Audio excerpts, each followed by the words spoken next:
बिस्मिल्लाहिर्रहमानिर्रहीम। अस्सलाम वालेकुम स्टूडेंट्स। आज मैं आप लोगों के लिए लेके आई हूँ स्पेशली 10th क्लास स्टूडेंट्स के लिए फ़िज़िक्स का गेस्ट पेपर 2023। और 10th क्लास के स्टूडेंट्स के एग्ज़ाम्स में जो है वो बहुत कम टाइम रह गया, सिर्फ ऑलमोस्ट आपके पास 1 वीक जो है वो आपके एग्ज़ाम्स में रह गया है। और मुझे उम्मीद है कि तमाम स्टूडेंट्स अपनी तैयारी बहुत अच्छे तरीके से करे होंगे। तो इसी तैयारी के साथ साथ मैं आप लोगों के लिए लेके आई हूँ फ़िज़िक्स का गेस्ट पेपर 2023, जिसमें आपके पास शॉर्ट आंसर्स होंगे और लॉन्ग आंसर्स, और 3 इंपॉर्टेंट लॉन्ग आंसर्स हैं और 3 ही इंपॉर्टेंट न्यूमेरिकल्स हैं, जिसके हमारे पास चांसेस हैं कि ये हमारे पास जो है वो बोर्ड एग्जाम्स में आ सकता है। तो चलें आगे डिस्कस करते हैं डिटेल के साथ कि कौन कौन सा शॉर्ट आंसर्स हमारे लिए इंपॉर्टेंट है 2023 के फ़िज़िक्स के एग्ज़ाम्स के लिए, और कौन सा न्यूमेरिकल्स हैं, और कौन कौन से जो 3 इंपॉर्टेंट लॉन्ग आंसर हैं वो इंपॉर्टेंट है। तो जो इतने शॉर्ट आंसर्स और लॉन्ग आंसर्स और न्यूमेरिकल्स हमारे पास आते हैं एग्जाम्स में, हम उतनी ही चीज़ें इस गेस्ट पेपर में डिस्कस करने जा रहे हैं। तो आप लोगों ने डिटेल के साथ कंप्लीट वीडियो देखनी है, एक एक क्वेश्चंस को अपने मार्क करना है, उसको अच्छे तरीके से तैयार करना है, क्योंकि ये एक ऐसा गेस्ट पेपर है जिसके चांसेस होंगे इंशाल्लाह ताला कि आपको इसमें से क्वेश्चंस जो हैं वो बोर्ड में आएंगे। तो चलिए स्टार्ट करते हैं। सबसे पहले देख लेते हैं हम लोग शॉर्ट आंसर्स को। सबसे पहला शॉर्ट क्वेश्चन है हमारे पास, define restoring force. Number 2, define damped oscillation and write it's one application. आपने उसकी एप्लीकेशन के साथ उसको एक्सप्लेन करना है और फिर डिफाइन भी करना है। नेक्स्ट है हमारे पास, differentiate between crust and trough. Next है, differentiate between angle of incidence and angle of reflection. आप लोग उसकी डेफिनेशन लिखोगे, उसके आप लोगों ने फिगर्स होंगी तो फिगर्स भी साथ बनानी है, ताकि आप लोगों का ज़्यादा अच्छा और इम्प्रेशनेबल जो है वो आंसर बने इसमें। नेक्स्ट है हमारे पास, स्टेट स्नेल्स लॉ। नेक्स्ट आ जाते हैं हमारे पास, नेक्स्ट शॉर्ट आंसर जो इंपॉर्टेंट है वो है कि which logic gate is known as an inverter. और हमें पता है कि नॉट गेट जो होता है वो हमारे पास एज एन इन्वर्टर एक्ट करता है। नेक्स्ट क्वेश्चन है हमारे पास, what do you know about thermionic emission. Next है, calculate the focal length when radius of curvature of the concave mirror is 10 centimetre. ये बहुत इंपॉर्टेंट शॉर्ट आंसर है, आपको इस तरह के शॉर्ट आंसर्स दिए जा सकते हैं। रेडियस ऑफ कर्वेचर जो है कनकेव मिरर का, वो चेंज करके दिया जा सकता है। यहाँ पे अगर 10 सेंटीमीटर मेंशन है तो वहाँ 20 हो सकता है, 30 हो सकता है, 5 हो सकता है, 1 2, तो कुछ भी आप लोगों को रेडियस चेंज करके आपको फोकल लेंथ जो है वो कैलकुलेट करनी आनी चाहिए। नेक्स्ट आ जाता है हमारे पास, स्टेट लेंथ लॉ। ये बहुत इंपॉर्टेंट है और लेंथ लॉ की स्टेटमेंट हर एग्जाम्स में जो है ना वो पूछी जाती है। तो लेंथ लॉ बहुत ज़्यादा इंपॉर्टेंट हमारे पास शॉर्ट आंसर है। What are the factors in which induced EMF depend. उसके बाद नेक्स्ट शॉर्ट आंसर जो कि बहुत इंपॉर्टेंट शॉर्ट आंसर है वो है हमारे पास, define the Faraday law of electromagnetic induction. Define resistance. State the Ohm's law, V equals to IR। ये बहुत इंपॉर्टेंट शॉर्ट आंसर है, इसकी भी स्टेटमेंट हमारे पास ऑलमोस्ट तकरीबन 90% एग्जाम्स में जो है वो पूछी जाती है कि लेंस लॉ के साथ साथ आपको ओम्स लॉ का भी पूछा जाता है। तो ये आप लोगों को लॉज की स्टेटमेंट्स बहुत अच्छे तरीके से आप लोगों ने ग्रामर करनी है, इसकी वर्डिंग में कोशिश करनी है कि चेंजिंग आप लोग मत लेके आएँ। नेक्स्ट शॉर्ट आंसर जो कि बहुत इंपॉर्टेंट है वो कि आपने डिफाइन करना है किलो वाट आवर को, जिसे हम एक्सप्रेस करते हैं KWH से, किलो वाट आवर, और ऑल्सो एक्सप्लेन इट्स यूनिट्स। आपने इसके यूनिट्स जो हैं वो भी डिटेल के साथ एक्सप्लेन करने होंगे।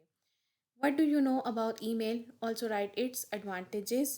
इलेक्ट्रॉनिक ईमेल जिसका हमें पता है। Next important short answer, differentiate between hardware and software. उसके बाद है हमारे पास नेक्स्ट शॉर्ट आंसर जो हमारे पास बहुत इंपॉर्टेंट है वो है, differentiate between quality and pitch. What are the factors affecting the ability of a capacitor to store the charge? Define audible frequency range। ये बहुत ज़्यादा इंपॉर्टेंट शॉर्ट है हमारे पास। Differentiate between fixed and variable capacitor. What is the direction of electric intensity? Differentiate between cosmic and background radiation. ये भी बहुत important short question है। Differentiate between atomic number and mass number. ये भी बहुत ज़्यादा इंपॉर्टेंट शॉर्ट क्वेश्चन है आपका। Differentiate between natural and artificial radioactivity. ये थे हमारे पास सारे शॉर्ट क्वेश्चंस जो हम लोगों ने डिस्कस किए, जो कि हमारे पास ज़्यादा चांसेस हैं कि ये क्वेश्चंस आपके पास एग्ज़ाम्स में आ सकते हैं, वो हम लोगों ने डिटेल के साथ देखें। और मैं आपको ये सजेस्ट करूँगी कि इन सब क्वेश्चंस को आप लोग बहुत अच्छे तरीके से जो है वो तैयार कर लो। और नेक्स्ट अब हम लोग डिस्कस करते हैं long questions. 3 important long questions मैं आप लोगों को बताऊँगी जो कि बहुत इंपॉर्टेंट है for this upcoming exams of the 10th class. तो सबसे पहला लॉन्ग आंसर है हमारे पास, determine the equivalent resistance of series combination of resistors. तो ये क्वेश्चन जो है सीरीज़ कॉम्बिनेशन या पैरेलल कॉम्बिनेशन में जो है वो आपसे लाजमी पूछा जाता है। तो इसके साथ आप लोग को यही सजेस्ट करूँगी कि equivalent resistance of parallel combination of resistors जो हम लोगों ने किया हुआ है वो भी आप लोग पैरेलल में उसके तैयार करो। लेकिन चांसेस यही होंगे कि equivalent resistance of series combination of resistors जो है वो पूछा जा सकता है इस बार के एग्जाम्स में। नेक्स्ट है explain the transmission of light signals through optical fibre. और नेक्स्ट हमारे पास जो इम्पोर्टेंट लॉन्ग क्वेश्चन है वो है डिफाइन सिंपल हार्मोनिक मोशन, जिसे हम लोग लिखते हैं SHM। Also prove that motion of mass attach to the spring is simple harmonic motion. ये बहुत इंपॉर्टेंट शॉर्ट आंसर है, डायग्राम के साथ, कंप्लीट डेरिवेशन के साथ, कंप्लीट एक्सप्लेनेशन के साथ आपने इसको अटेम्प्ट करना है तो आप लोगों को इंशाल्लाह अच्छे मार्क्स जो हैं वो मिलेंगे। ये थे हमारे पास 3 इंपॉर्टेंट लॉन्ग क्वेश्चन। नेक्स्ट आ जाते हैं हमारे पास न्यूमेरिकल्स, क्योंकि हमें पता है कि हमारा पेयर इस तरह से बना होता है, एक थ्योरी का क्वेश्चन होता है और एक न्यूमेरिकल बेस्ड क्वेश्चन होता है। तो जो फर्स्ट न्यूमेरिकल जो कि बहुत ज़्यादा इंपॉर्टेंट न्यूमेरिकल है वो है find the value of critical angle for water. The refractive index for the water is 1.33 and that of the air is 1 while you are given with the refracting angle is 90 degree. तो आप लोगों को given है refractive index of water and air और refracted angle 90 degree आपको दिया गया और ये 90 डिग्री एंगल जो है ये वाटर का रिफ्रैक्टेड एंगल आपके पास है।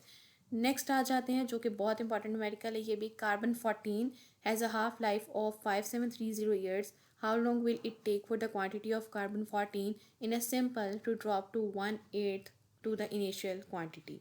और जो लास्ट बहुत ज़्यादा इंपॉर्टेंट हमारे पास न्यूमेरिकल है वो है कि a capacitor holds 0.06 coulomb of the charge when fully charge by a 9 volt battery. तो आपको चार्ज और वोल्टेज की बैटरी आपको प्रोवाइड की जा रही है। आपने क्या करना है, कैलकुलेट करना है कैपेसिटेंस ऑफ द कैपेसिटर। आपने कैपेसिटेंस की वैल्यू जो है वो कैलकुलेट करके देनी है। तो ये थे हमारे पास 3 इंपॉर्टेंट न्यूमेरिकल्स। 3 पैरेलल में ही हमारे पास इसके 3 इंपॉर्टेंट लॉन्ग आंसर्स थे कि हमें पता है एक पार्ट हमारे पास थ्योरी का होता है और एक पार्ट हमारे पास न्यूमेरिकल का होता है। इस हिसाब से 3 पेयर्स बनते हैं और हर पेयर के हिसाब से एक थ्योरी और एक इंपॉर्टेंट न्यूमेरिकल जो है वो मैंने आप लोगों के साथ शेयर कर दिया है।